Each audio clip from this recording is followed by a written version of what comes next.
नमस्कार दोस्तों, स्वागत करती हूँ मैं आप सबका अपने यूट्यूब चैनल में। आप लोगों के बीच एक लाचारी गीत लेके आई हूँ। कैसा लगा कमेंट बॉक्स में जरूर बताइएगा।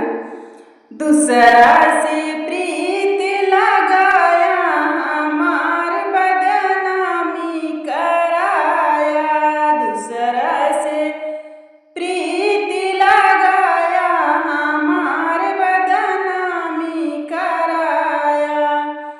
पहली बगिया से लगाया, पहली प्रीत बगिया से लगाया।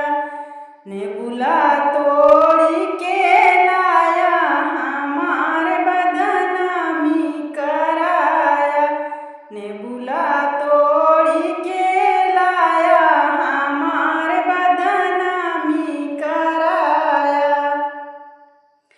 दूसरा से प्रीत लगाया, हमार बदनामी कराया।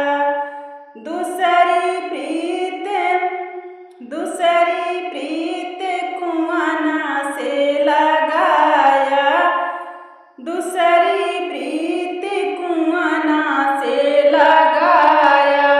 घैला फोड़ के आया, हमार बदनामी कराया।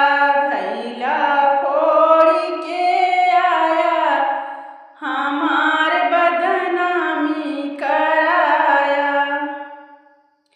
दूसरा से प्रीत लगाया, हमार बदनामी कराया।